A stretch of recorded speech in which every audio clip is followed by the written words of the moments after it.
Hi అండి, అందరికీ నమస్కారం. Welcome to my YouTube channel. ఈ వీడియోలో ఉద్యోగులకు రేపు సెలవు అండి. సో ఇప్పుడే ప్రకటించిన సెలవు.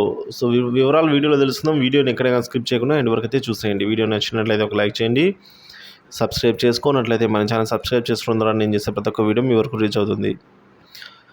ఎన్నికల విధుల్లో ఉన్న ఉద్యోగులకు తమ ఓటు హక్కును వినియోగించుకునేందుకు ఒక ప్రత్యేక రోజు, అంటే ఒక రోజున ప్రత్యేక సెలవు, సాధారణ సెలవును మంజూరు చేస్తూ రాష్ట్ర ప్రధాన ఎన్నికల అధికారి ముఖేష్ కుమార్ మీనా శనివారం ఉత్తర్వులు జారీ చేశారండి. నిన్న భారత ఎన్నికల సంఘం ఆదేశాల మేరకు జీఓఆర్టీ నెంబర్ 845 తేదీ వచ్చేసి 4/5 అంటే నిన్నటి రోజున జారీ చేశారు.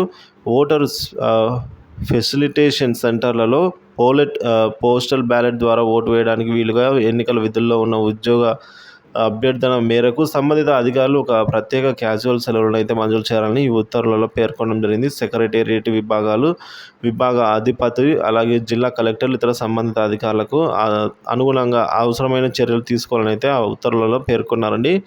సో ఈ విధంగా ఉద్యోగులకు అదిపై శుభవార్త అండి. ఒకరోజు సెలవు అంటే ఆ ఓటు హక్కు ఏదైతే ఉందో వినియోగించుకున్న దానికి ఎన్నికల విధుల్లో ఉన్న ఉద్యోగులందరికీ కూడా ఓటు హక్కు వినియోగించుకునే అవకాశం ఇస్తూ ఒక ప్రత్యేక సాధారణ సెలవును అయితే మంజూరు చేస్తూ రాష్ట్ర ప్రధాన ఎన్నికల అధికారి ముఖేష్ కుమార్ మీనా విధంగా ఉత్తర్వులు అయితే జారీ చేశారు. వీడియో నచ్చినట్లయితే లైక్ చేయండి, షేర్ చేయండి, సబ్స్క్రైబ్ చేసుకోండి. Thank you for watching this video.